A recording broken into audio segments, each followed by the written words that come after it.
All right, guys. Sandy Strami coming at you live here on the Automotive Intel Report. Got my right-hand guy with the devastating right hand, Mr. Ron Marvo. And we are joined today by a very special guest who we will get to in just a moment, the one and only Lyman Savvy. And we got to pay the bills here, folks. So the first thing I'm going to do is let you know this episode is sponsored by the good folks over at Priority Payments Local, the leading provider of merchant-focused payment processing and funding solutions in America. Their proprietary net zero platform helps businesses of all shapes, sizes, and industries reduce and even eliminate processing fees once and for all, saving their clients 5, 6, and even 7 figures annually on their processing costs. Whether you're a traditional brick and mortar business or an online e-commerce business, Priority Payments has a solution that's perfect for you and your business. Visit sandycerami.com/priority for a free analysis of your projected savings. So now that we've gotten that out of the way, I'm excited. Lyman, we have been trying to put this together now for a couple of months.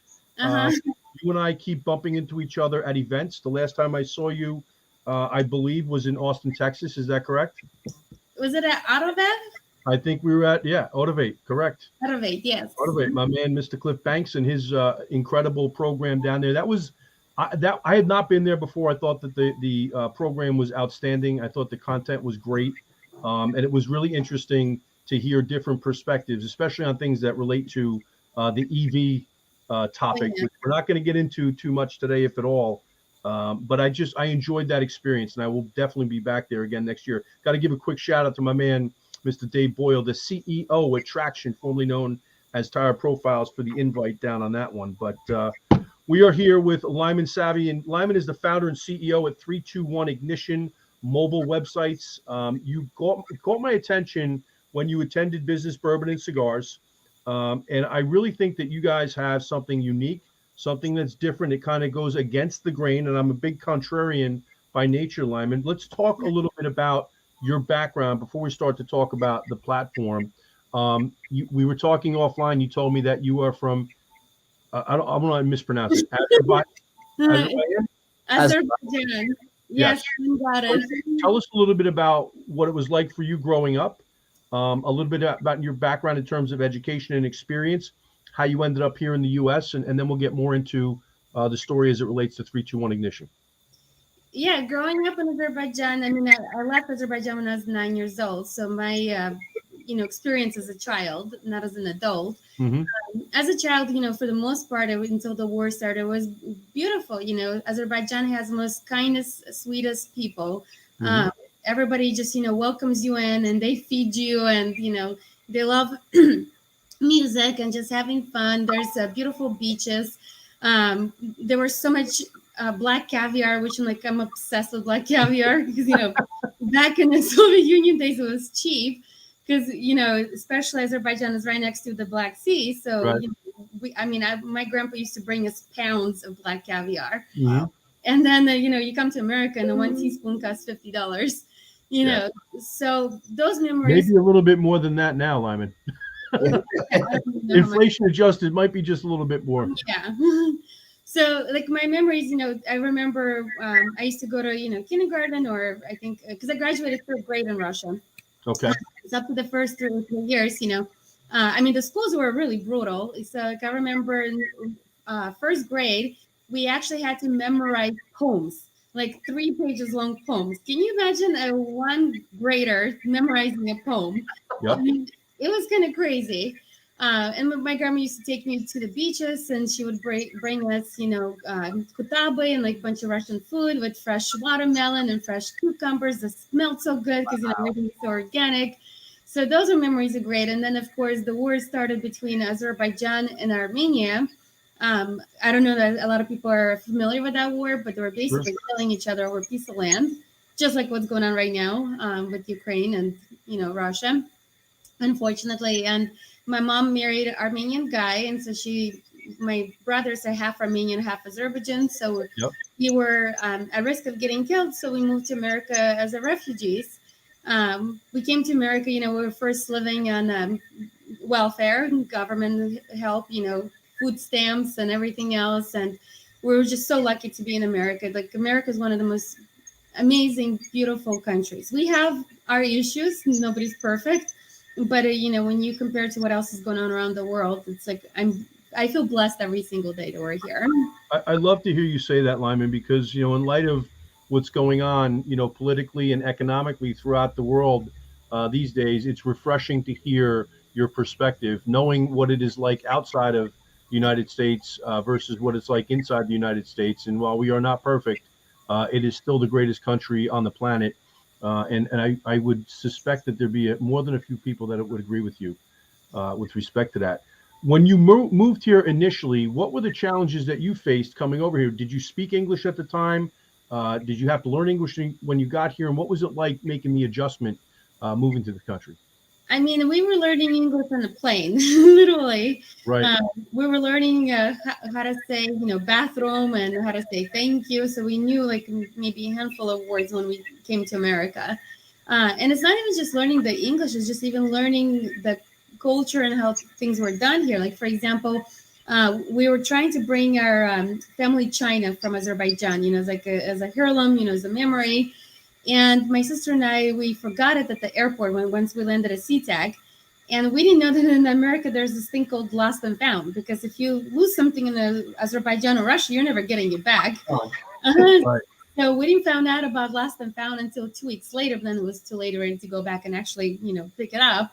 But just those little nuances, in America, that makes America so great. That people actually would find something, return it back. In Russia, you're not going to get that. So yeah. Yeah, you get it. It's just a little bit different version. Exactly. And so then, when we came to America, we lived here in Seattle. We went first to school where we were just learning how to speak English. So I graduated 3rd grade in Azerbaijan, and then 4th grade, I was basically just learning English, and that's it. And then 5th grade, I went back to actually studying, math and science and all that other stuff. Adjusting was a little bit difficult, but in many ways, it wasn't, just because I was so young. And, when you're young, ignorance is a bliss compared to what my parents were going through. They came here, they didn't speak any English. Their college education didn't matter here, so they had to start from the very bottom. My stepdad, he had to work at a warehouse assembling furniture versus, in Azerbaijan, he worked in oil fields. He was an engineer. So that has, of course, a lot of, makes you depressed. It's like, I was something in a different country. I'm coming here and I'm assembling, not that anything was wrong with assembling furniture, but, you're going back down. So it was hard for my family to adjust, but we're still very lucky. I suspect that also fosters in you an ability to adjust and adapt as you need to. And it also, I think, creates a little bit of something that we can't teach, which is a hunger for something more, a hunger for something better. I see it in you because I've had a number of conversations with you at the events that we've been, at the same time. And you have this energy and you have this drive. And there's a thread amongst your team, because I know your team as well, Cindy Karaskia, right? Yes. There's just a positive energy about you guys. Let's talk a little bit about 321. What is your background prior to 321 in terms of tech, and what drove you to develop the solution? So prior to starting 321 Ignition, I've been doing marketing for 19 years. And actually, prior to marketing, I was in sales for about 3 to 4 years. Literally picking up the phone and cold calling. 80 dials a day, 3 hours to talk to him. I'll never forget that. And then, I went into marketing by pure accident. So I first actually majored in web design because, in Washington State, I'm, home of the Microsoft. Right, yeah. In my high school, they actually started learning, teaching web design when I was in 10th grade. So I started learning at the young age how to, build web pages. But back then, I didn't really know what the future is going to be. People were just starting to learn those kinds of things. And so I started my career, first doing sales, and then I first got my web design degree, and then I got my business degree, and then I went to HR. Back then, I used to work at House Values, which is now Zillow. They got acquired by Zillow. Yep. And I asked the HR person, I'm like, what do you think I should do with my career? I keep getting all these degrees, and I don't know what to do with them because, my family is a refugee, so it's not like we knew what it's like to climb a corporate ladder, or they could give me any career advice. So my HR person said, well, with your sales background, with your web design degree, with your business degree, you should go into marketing. And I'm like, what's marketing? as 20-year-old, girl, I didn't know what marketing was. And so then he introduced me to Glenn Hoagland, who at that time was actually director of marketing. And he actually later on, him and I worked at Microsoft together. And so I had this informal meeting, and I was like, Glenn, what's marketing? What do you guys do? And so he told me about what they do. And then 3 months later, they called me up and they're like, Lyman, we have a marketing coordinator position open. We want you to be the first one to apply. So I applied and I got a marketing coordinator position. And because of my sales background, I was actually really, really good at marketing, because that's one of the things that most marketers never done is sales. And vice versa.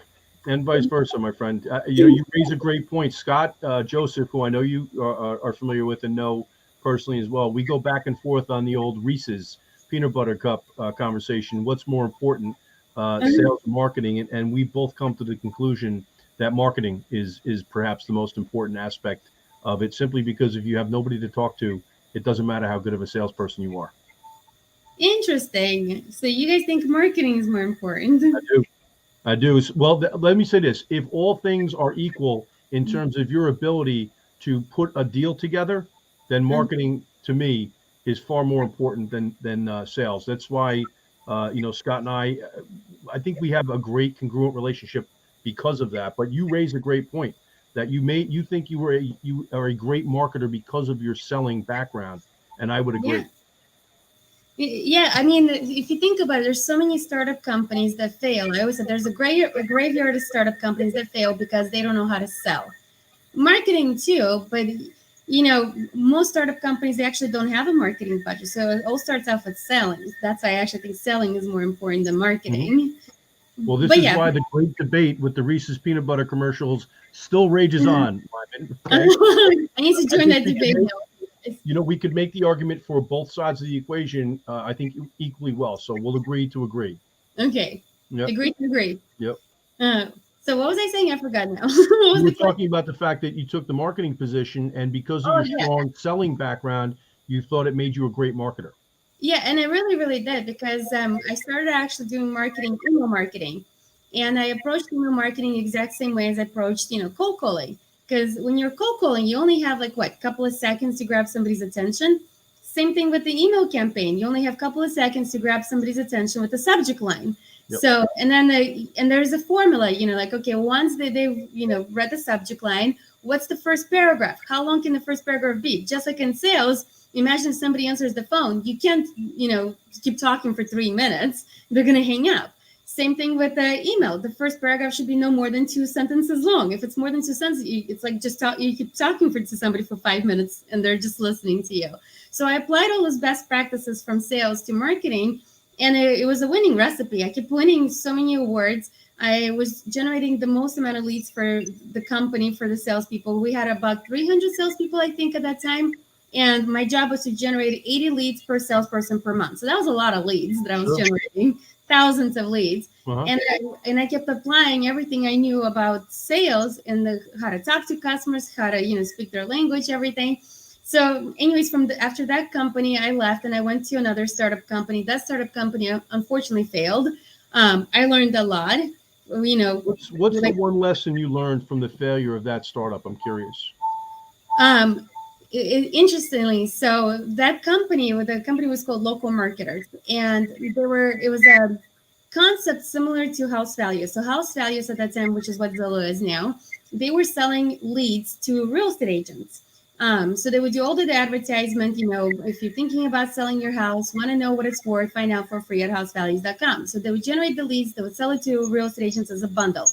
And at House Values, we had a 1-year minimum commitment. We had a setup fee. So Local Marketers was a spin-off of that.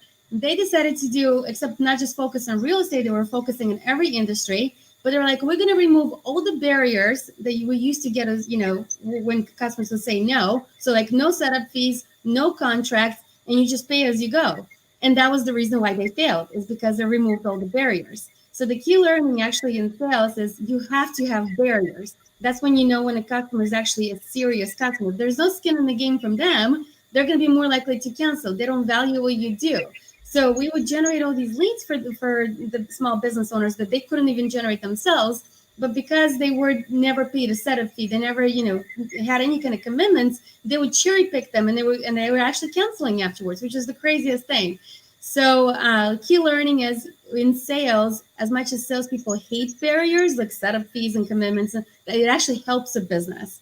So that I think what you're saying is it takes two to tango. If you don't have complete buy-in, no pun intended, or maybe pun intended, if you don't have complete buy-in from the client, and they're going to, as you say, cherry pick the leads and not get the kind of results or success that they're looking for, then it's going to be a short-lived experience.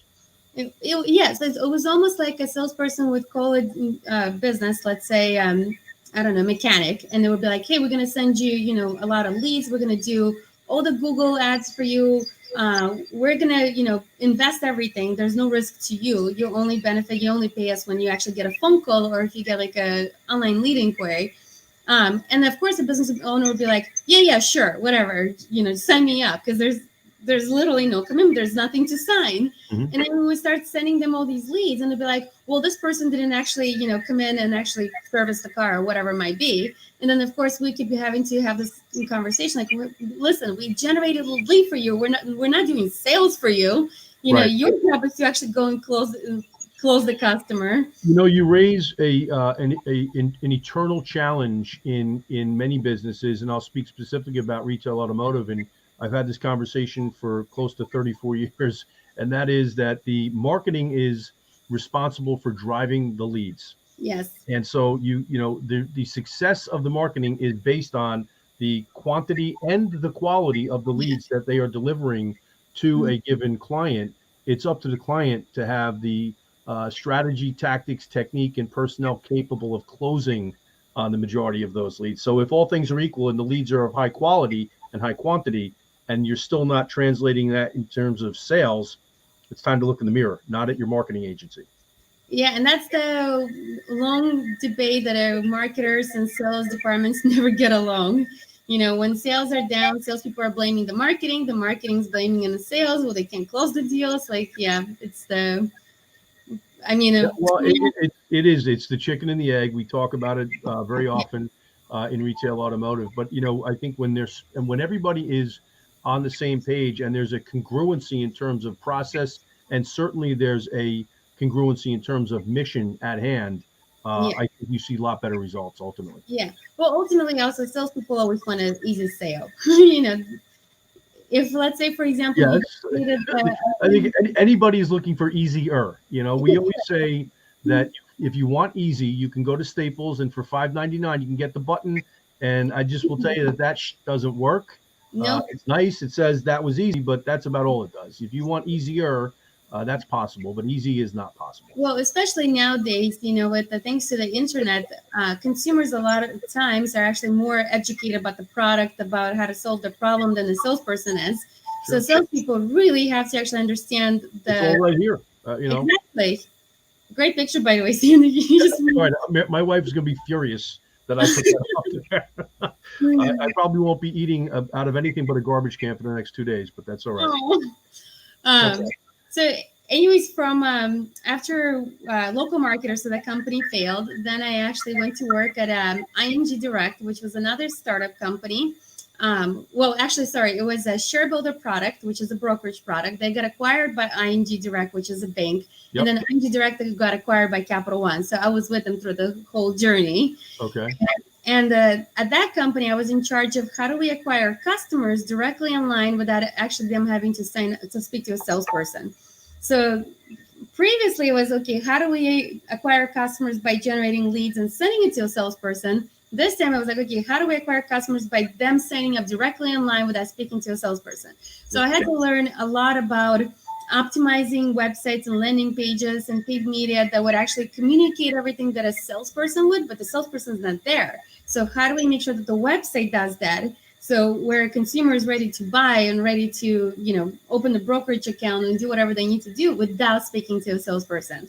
So that was an amazing experience as well. So, and then after that, I actually went to work at Datasphere. So Datasphere was another company that got acquired by Sinclair Broadcast, and they were actually doing marketing for local businesses. Mm-hmm. And the job there again was to product marketing. How do I build a self-serve checkout. But in this time, it was B2B versus B2C. So again, it's, how do we generate a customer without them speaking to a salesperson? So the landing pages has to overcome all the sales objections. And again, my background in sales helped me with that, because when you're about to call a customer, you're anticipating what sales objections they're going to have, and you're ready to overcome those objections. So when you're trying to acquire a customer directly online, you're thinking like a salesperson. What questions, what concerns a customer is going to have, and how are we going to overcome them on a paper? Mm-hmm. So after that, then I went to Microsoft, and then the Microsoft, I was in charge of Office 365. First, for the SMB division, how do we get small business owners signing up for Office 365 directly online without speaking to a salesperson? So again, self-serve, global marketing. We were in about 67 countries. When I first actually joined the company, we were only in about 18 countries. And then by end of that year, we were in 67 countries. So I was in charge of actually, how do we roll it out? How do we grow? How do we scale? And how do we improve efficiencies? Yep. And then after that, I was in charge of enterprise. Okay, how do we get the enterprise customers, B2B, signing up for Office 365? And then after that, I went to go-to-market strategy. Basically, everything from acquiring customer to activating, how do we get them to start using the product, to how do we get them to retain a customer? So the full life cycle marketing. So I've kind of been all over the place. Oh, and after that, I went to work for a CRM company. I was their VP of sales and marketing. So again, how do we generate a lead and pass it to a salesperson to close? So basically, my specialty is customer acquisition. It doesn't matter if it's generate a lead, pass it to a salesperson, or how do we get a customer to buy directly online. That's what I'm really good at. And of course, I think, let me ask you this. What I hear in everything that you've said, regardless of whether we're talking of generating a lead for a salesperson or generating an opportunity for them to transact without a salesperson involved, engagement becomes critical. Like quick engagement and then keeping them engaged is the challenge. So bring me to the 3-2-1 ignition startup point, and tell me how you started initially to employ all of the things that you learned along the way to develop what you developed. Because when we talk about mobile first website platforms, I know you're going to get into detail, but I think you started with that in mind, correct? Yeah. So what happened is I was helping a friend who worked at a car dealership, and I was helping her with marketing because my specialty is paid media. And of course, naturally, I went to her Google Analytics and I started looking at who's her demographic, so what age bracket and all that other stuff. And that's when I uncovered the majority of her website traffic was mobile. And then I started looking at her Google ads, and again, majority of it is all mobile. Social media, Facebook is a publicly traded company, so it's no surprise. Right. They talk about how 94% of their Facebook ads is all mobile. So, of course, naturally, then I started looking at the user experience on a mobile device, and I noticed that the website provider she was currently or in the past using, it was just so bad. It was so outdated. For example, she was trying to run a trade-in campaign. So she was trying to get more people trading in the car. When you land on her trade-in page, there was this big chunk of block of text that nobody was going to read. And then the form was somewhere at the bottom. And it was just like a very long form. It wasn't, there weren't any of the mobile native features that would improve the experience. So when I saw that, I'm like, I can't believe this is what's happening. And at first, my impression was like, well, maybe she's just trying to save money on the website. Let me help her do some research and evaluate other website providers. So that's when I started researching, and I found out about, Dealer.com, Dealer Inspire, Dealer Fire, all those dealer ones. Mm-hmm. Why are they all called dealer, by the way? I have to stop you for just a second because you raise a funny question. Because there's a fundamental lack of creativity out there. Okay. And also, everybody thinks that that's the audience that they're speaking to. So let's put that in the name. And that's about as creative as it gets. I sat with a client a few months back who was rebranding their business after about an 8-9 year run. And he and I sat there with some of the suggestions that were made, and I was just blown away because it was like, what's that new thing, Wordle, that everybody's playing? It was like Wordle, like they used the same word in 17 different ways. And I was like, wait a second, where is the creativity? There's an absence of that. That's who's going to win in any business, is the one who has the creative gene in them and is willing to actually take the little bit of risk that's necessary to employ it. So Yeah, you know, Cindy, how many people have given us, they're like, thank you guys so much for not being called another dealer because their company is One Ignition. well, let's talk about that for a second. 321 Ignition. What's behind the name of the company? Why 321 Ignition? My co-founder came up with that name. I have nothing to do with it. He listed when him and I decided to start this company. He sent me a list like of 100 different names that he came up with, and he's like, Lyman, which one's your favorite? And I'm like, oh, 321 Ignition is pretty cool. And I'm like, but let me see if the domain name is available. And the domain name was not available, but you could buy it. I mean, nobody was using it, but somebody registered it, and it would cost $2,000. And I'm like, DJ, we're a startup. You sure you want to spend $2,000 on a domain name? He's like, yes. This is. It's like, as long as you like it, we're going with this name. He's like, it's so cool. There's so many things I could do with it. But it's funny that you had that was your hesitation, was that the $2,000 investment. Yeah. I really think it's critical. If you've got something in terms of a branding element, a critical branding element, like the name of your company, and the domain name requires an investment, I'm a firm believer in that. If it's not crazy, it's always a smart investment. I believe very strongly in that. Oh, yeah. I mean, in hindsight, first of all, I love the fact that it starts out with numbers, because every time we go to conferences, our name always shows up first. Yeah, there you go. And by the way, that's exactly what I'm talking about, right? There's a perfect element of the branding piece for your company where it serves you very effectively. And Lyman, from the automotive perspective, 321 Ignition reminds me of racing, where back in the rally days, you used to count down. The racers would run to their cars, 3, 2, 1, and then they'd have to get in, start the car, and go. And when I hear it, I always go 3, 2, 1, ignition. Like, let's get started. So it's exciting. You know, he was amazing, you know, when he came up with that name. Of course, you know, as an entrepreneur, I'm thinking, oh my God, we're bootstrapping it. Do we really want to be spending $2,000 right now on a domain? Yes, in hindsight, brilliant idea. Yep. So but there's a great lesson there, Lyman, that you share with the audience, which is, you know, it's really easy to get alligator arms when you're bootstrapping it and just getting started. But, you know, you talked before about how futurists think, right? Yeah. Right. You're talking about 20 years down the line. You know, you look back at that 10, 20 years later and say that was a smart decision. It hurt at the time because it exhausted critical capital, but look what it did. Yeah, I mean, that's why I partner with him. You know, that's one of the things, you know, when you go into business, you want to partner with somebody who complements you, who thinks differently from you. You don't want two people who are thinking exactly the same thing. What's the point? You're just wasting resources. Correct. And so, you know, that's the reason I actually partnered with DJ, because DJ actually has also another company called Head Adam Partners, which is a creative agency. And that creative agency, they only work with Fortune 100 brands, like Microsoft is his client, HSBC Bank, Amazon, huge customers. Capital One is his customer.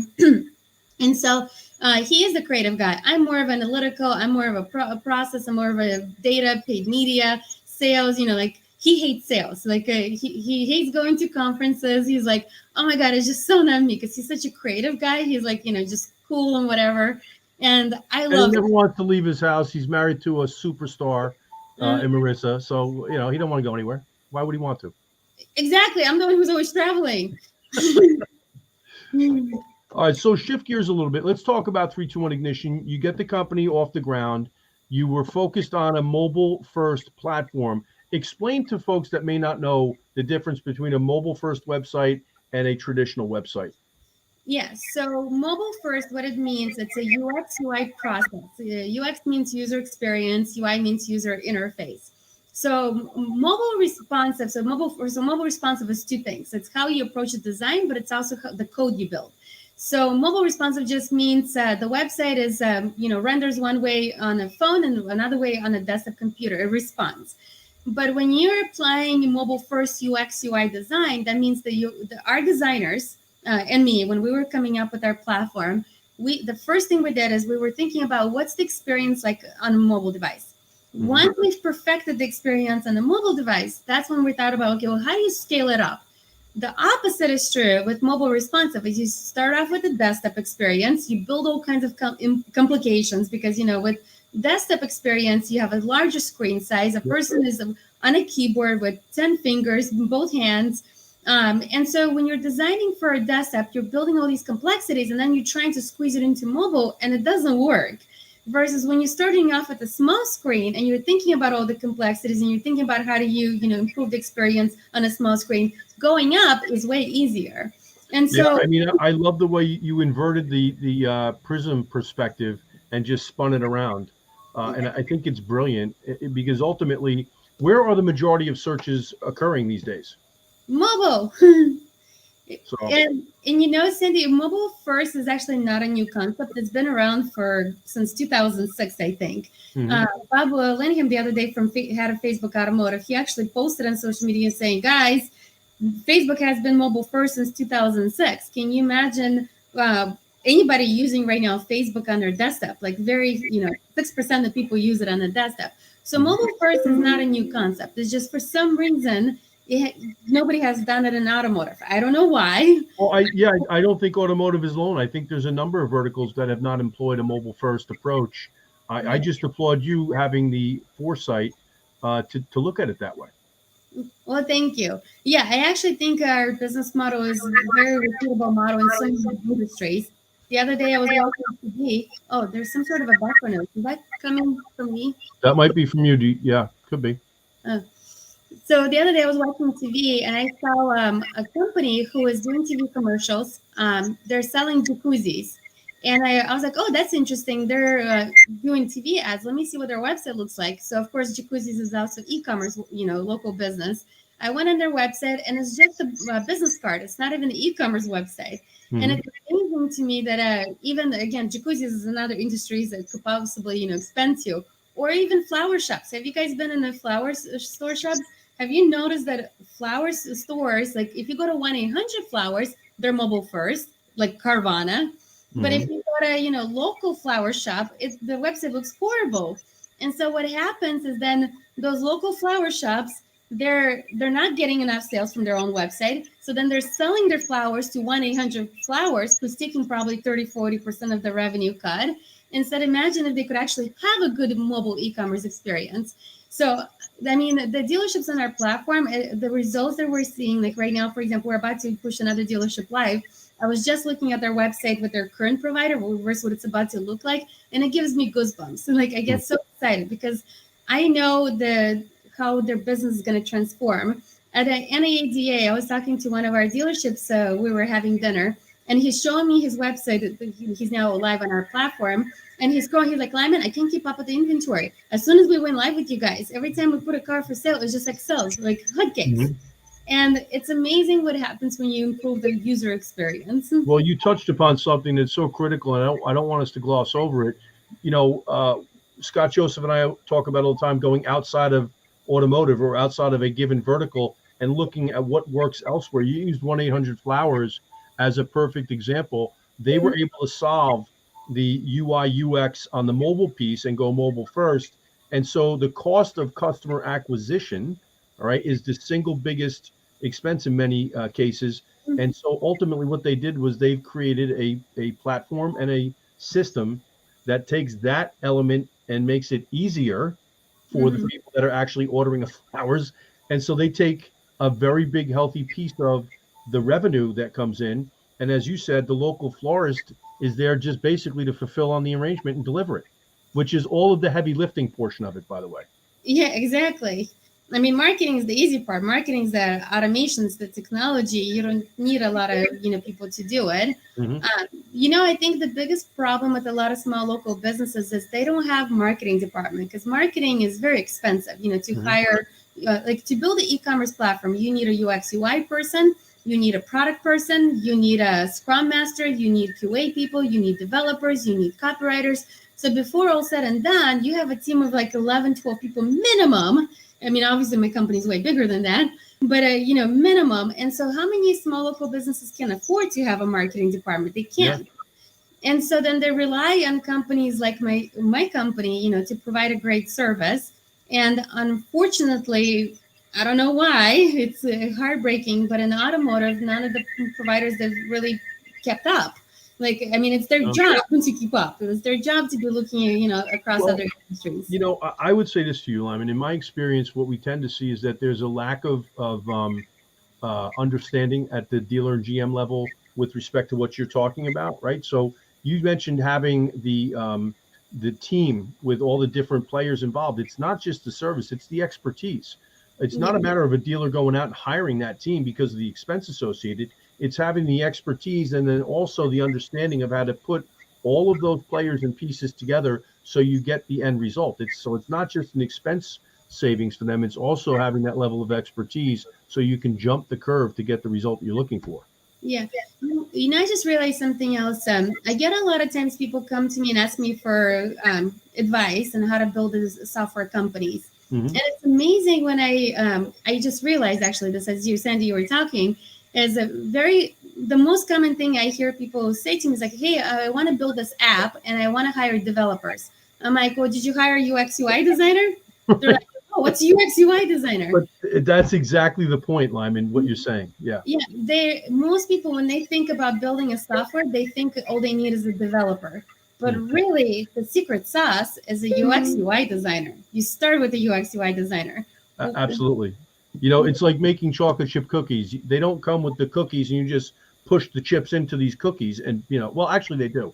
You can actually do that with the Pillsbury product. But the point is ultimately you've got to know what order to be developing in, right? You've got to know what skill sets. And so I think that's the real value that you bring to the equation in terms of what you do for your dealers.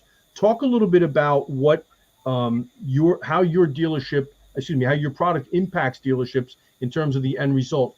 You're driving better and more high quality leads than a typical website, correct? Yes, and actually, Sandy, I just recently found that out. I knew we were driving a lot more leads. I didn't realize that our quality leads were also really good. I was just on Sarah Hoagie's. She invited me to be a special guest for her customers. Sure. And a lot of our dealerships use her BDC team. And so, of course, her people, they follow up on the leads we generate. And she was raving about the quality of our leads. She was saying how they're a lot more qualified, they're a lot more warmer, they're a lot more likely to actually answer the phone and want to talk to a salesperson. And I didn't even realize that was actually happening, but it makes sense because, if your website represents your dealership in a way that where you're transparent, and by transparent meaning like, did you make it easy for consumers to do their research on your website? Right. Consumers are smart. They have World Wide Web at their fingertips. They know more information than probably your salespeople at the dealership do. And so if your website makes it easy for them to do their homework, makes it easier for them to trade things, trade off and say, hey, if I buy this car, maybe it's more expensive, but it has this and that. If your website makes it easy for them to do their homework, they are more likely to trust you. They are more likely to want to answer your phone versus feel like, you tricked them or whatever it might be. And so, yes, so according to Sarah Hoagie, she told me that our quality of our leads is by far the best out of any other website provider she's worked with. So I'm really excited about that. But yeah, in addition to just quality of leads, like dealerships that switch to us, they usually get like 500% more leads. They get like one dealership had 752% more leads, which is insane. And by the way, they did not spend more on marketing. They actually many times reduce their marketing budget because now their website converts so much better than their old website, so they don't have to spend as much money on marketing. So, Lyman, let me ask you this question: how much of it is also how your websites interact with search engine providers, et cetera? Is there something to that as well in terms of how your websites respond to the other technology that it's interacting with? I want to give my competitors the benefit of a doubt and say that their technical SEO is just good as ours. So I'm going to give them benefit of a doubt. Okay. Whenever we do Google Lighthouse tests on dealership websites, I do usually see dealership websites have less than 100 score. Okay. One of the providers actually had 50 something, which is the worst. I don't even know how they got to 50% score out of 100. Right. You have to try. Yeah. But for the most part, they're usually in the 90s.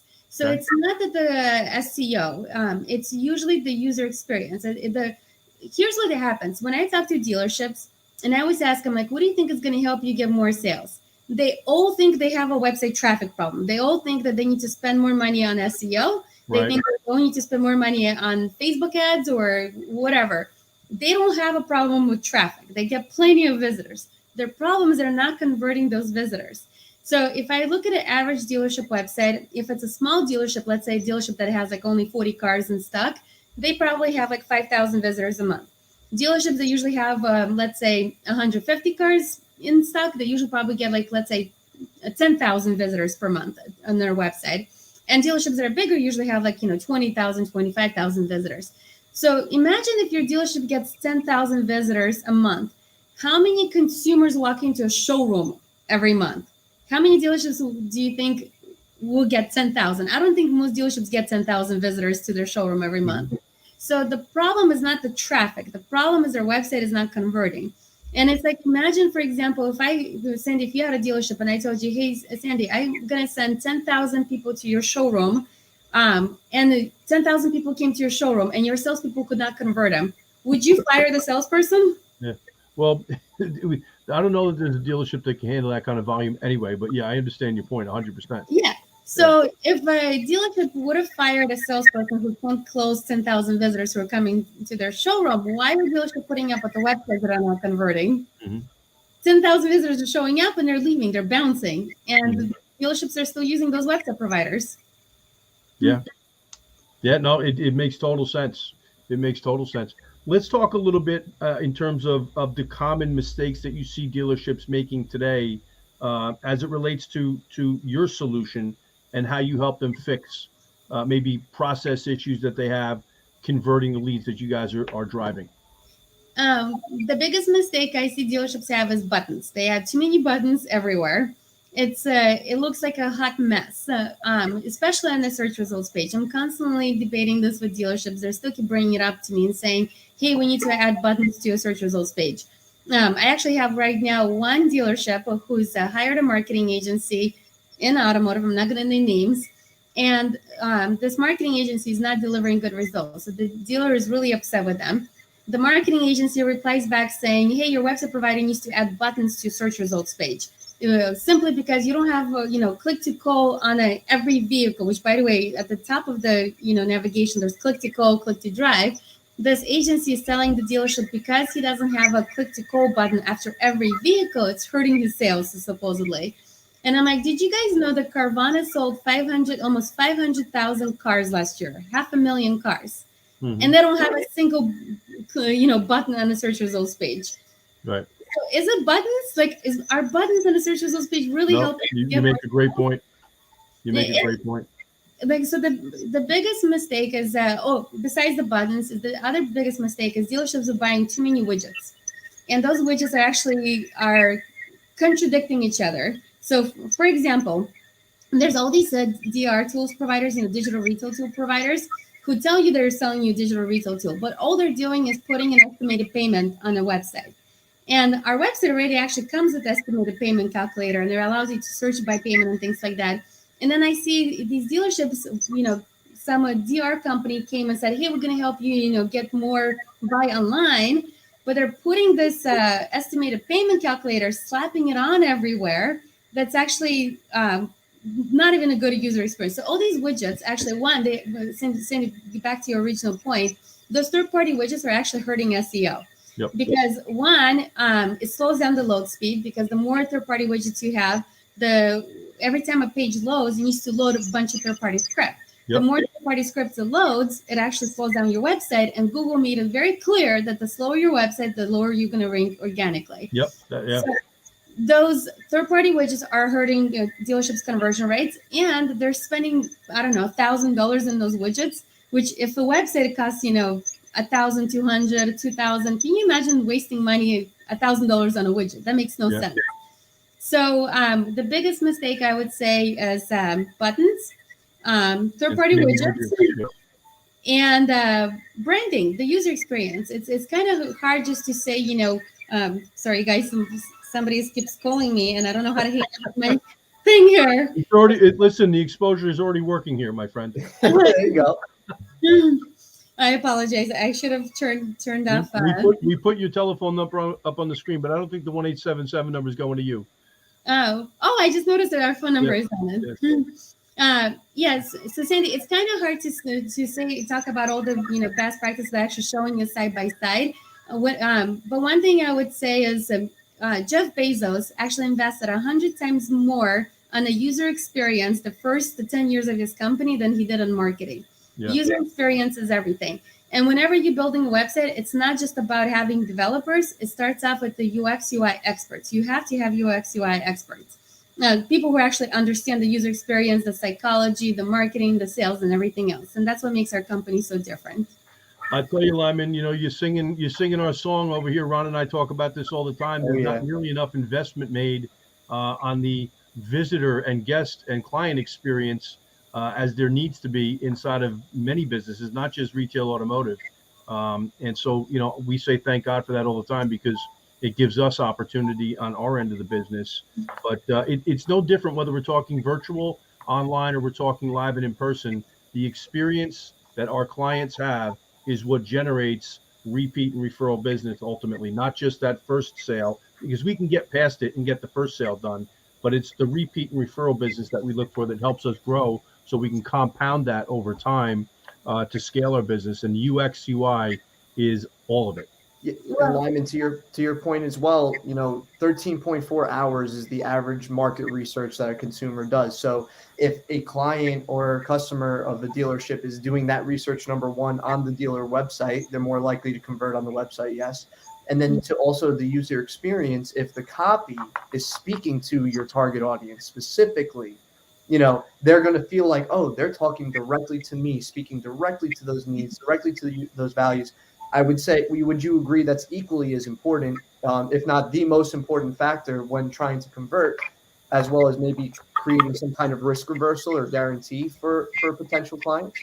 For sure. I mean, Ron, you bring up another really good point. So many times when I go to dealership websites and I'll see on their homepage slider, the first thing says, "Welcome to dealership name." Why are you wasting their time saying welcome? They know they're on your website. Yes. Why don't you say the value proposition? Hey, we do home deliveries, for example. And it's like Sandy, you and Scott were talking about it. I heard you guys speak somewhere. I forgot what it was, where you guys were saying consumers don't want a traditional dealership. They want convenience. So instead of wasting time saying welcome or something more generic or keyword stuff copy, value proposition and clarity of a value proposition and getting straight to the point, and how you say it, going back to sales, you only have 2 seconds to grab their attention, get straight to the point. That's so critical. And Michael Poro out at Honda World of Louisville talks about it all the time. He says simple gets done. They want to do things the way the client wants to do it, and they've got a process or a program or a platform that can serve virtually every client's needs, and so they want to work with them the way that they want to be worked with. And I think that speaks to what we're talking about here. You've got to have something that's what we call a high value differentiator in your business, and lead with that. Don't bury the lead with some welcome to generic message that they see in every other dealership website or interaction that they have. Have something that's going to catch their attention. It goes back to your point before about marketing, where the subject line is what gets the email opened. Exactly. Yeah. And by the way, did you guys know that a Shift company, who is a competitor of Vroom and Carvana, I just recently saw on NASDAQ, they're actually registered as Shift Technology. Shift is a dealership. They have actually a lot of locations, but over 80% of their cars were sold e-commerce, and they're registered as a Shift Technology. They're not even registered on the NASDAQ as a car dealership. The future of automotive is every company is going to have to become a technology company, and the dealerships who haven't adapted and haven't started thinking about how do we become like a technology company, they're going to miss the boat. I'll tell you, our good friend Brian Kramer down at Germain Toyota of Naples and his crew, Jared Kilway and Wendell Hardy, have jumped with both feet into the metaverse. I'm really wildly excited to see what they've been able to put together. I know they delivered their first car from A to Z inside the metaverse, and Brian has promised me my own copy or my own pair of Oculus goggles so I can witness this live and in person, if you will. But that's where the next leap or the next frontier is. I don't think that the physical piece goes away, but I think we have to provide people with an opportunity to do business where they want to do business in a way that they want to do business ultimately. Well, I think physical is not going away. I've been listening to a lot of webinars, Best Buy, all those local stores, and they talk about how having a physical presence is actually a competitive advantage because absolutely. Yes. It allows you to deliver product faster. So Yeah. companies like, for example, and so recently they couldn't do two-hour delivery because they didn't have local locations. Best Buy can guarantee 2-hour delivery because they have so many locations. So dealerships actually do have a competitive advantage over Carvana. Well, maybe not recently because Carvana just acquired ADESA. Now they have one location for every 100 miles. But There's a lot more to that formula than meets the eye right now. I can tell you that. Okay, we got to know more about that one. But It was a thoughtful acquisition. But by dealerships being closer to consumers, it actually does give them a competitive advantage versus those companies. But consumers want convenience. They're companies like Carvana and Room changed their expectations of dealerships. So dealerships need to become more like a technology company and not like a traditional, come in and we'll build a relationship. Yeah, I mean, I don't think consumers care that much anymore about building a relationship with their dealership. No, and I think you raised a great point.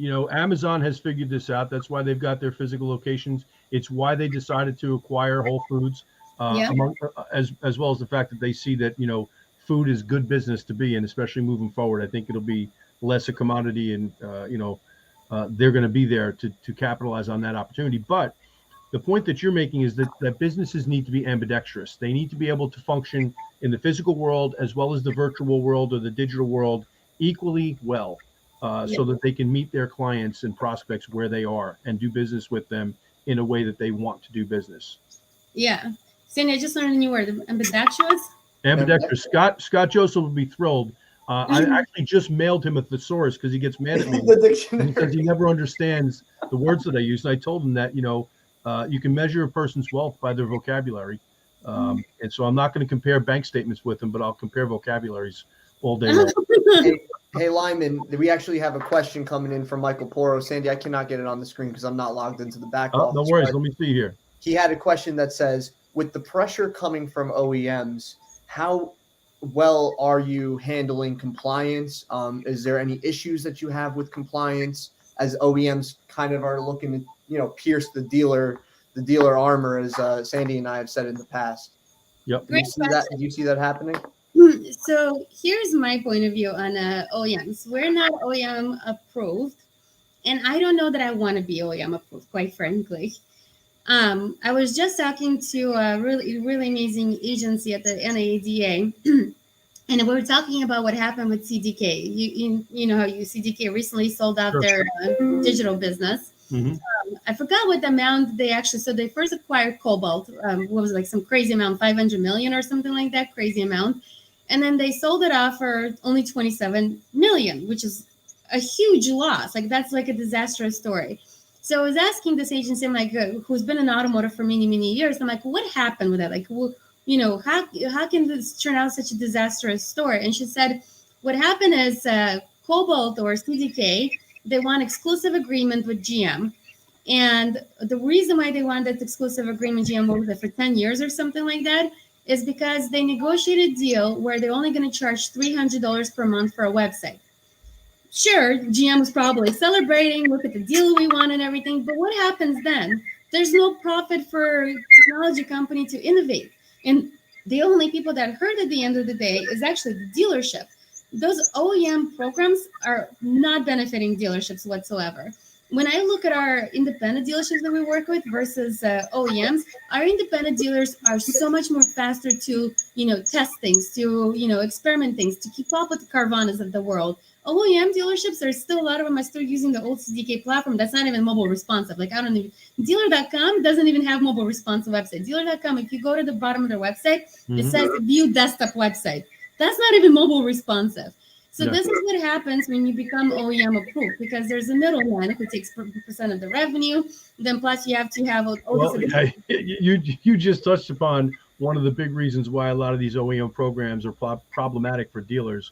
Is because there's a conflict of interest, in my opinion, very often. Huge conflict of interest. Yeah. I mean, I get the whole thing about making sure the brand compliance, you're using the right logos and things like that. But when I look at the dealership websites who are using their OEM approved vendors, I was in charge of brand. I was doing brand marketing for Capital One, TV commercials. I know a lot about brand. And those websites are off brand, even though they're OEM approved. So Well, I think the answer becomes, Lyman, to Michael's question is dealers need to make a decision about where they want to invest. And sometimes it's a matter of investing in both programs, right? Both platforms. And you can satisfy the manufacturer's needs, the OEM's needs and demands, but also feed your business, the non-OEM stuff where it's a non-certified vehicle, et cetera, where you're building, another portion of your business. Ultimately, there's no rule that says they can only use one versus another. Yeah, and I mean, and we do work with a lot of OEM dealerships that do that. They get a second website and they'll register, at the .com or .net or whatever. That's true omni-channel approach, right? Exactly. I mean, of course, that adds an additional expense because now a dealership has to pay for 2 websites. But in the grand scheme of things, how much money are they spending on advertisement that's being wasted? We waste money on a lot of other crazy in our business, as you know. So, yeah. Listen, we're coming up on 12:55, so we've got to round it out. I have to thank you because I know we have been trying desperately to get together for more than a few months. I'm glad we're able to get it done. I always enjoy speaking with you. I'm looking forward to bumping into you at some event somewhere. Where are you going to be next? Let the audience know where you're going to be next. You be out at Digital Dealer? Yes, and there's actually a couple of events coming up. I'm going to be at Auto Intel Summit. There's Buy Here, Pay Here Summit. I'm going to be speaking at all those events. Excellent. VIADA conference, CIADA conference. I have a long list of conferences coming up that we're going to be speaking at. So hopefully I'll be seeing more dealers there and meeting people face to face. Well, listen, if you see Lyman, make sure you stop and say hello. She's as approachable as they get, and she's always got insights to share. Make sure you follow Lyman as well as both Ron and I across all the social media platforms, LinkedIn, Facebook, Instagram, Snapchat, TikTok. I mean, I'm not on all of them as Ron knows. I'm not on TikTok either, Sandy. Lyman, they call me the TROG, the trusted, relevant old guy. I'll wear that title proudly and tell you that I'm on Facebook, LinkedIn, and Instagram, and I want to connect with everybody out there as well. We're also on YouTube, so make sure you subscribe to our YouTube channel as well. Today's interview was produced and distributed by Sandy Cerami & Associates. When you don't know who to call or what to do, that's when our phone usually rings or our email inbox dings. So reach out to us. You can find us at sandycerami.com. We provide business and leadership development training as well as the most innovative, profitable, and expense-crushing solutions in the market. I want to thank you once again, Lyman, for taking the time with us and sharing your insights. Make sure you visit her at 321ignition.com. Don't wait for your website to improve or evolve. Contact Lyman's team today. All right. So it's time for us to step up to stand out. We're out. Thanks, Lyman. Thank you, Lyman. Guys, thank you so much.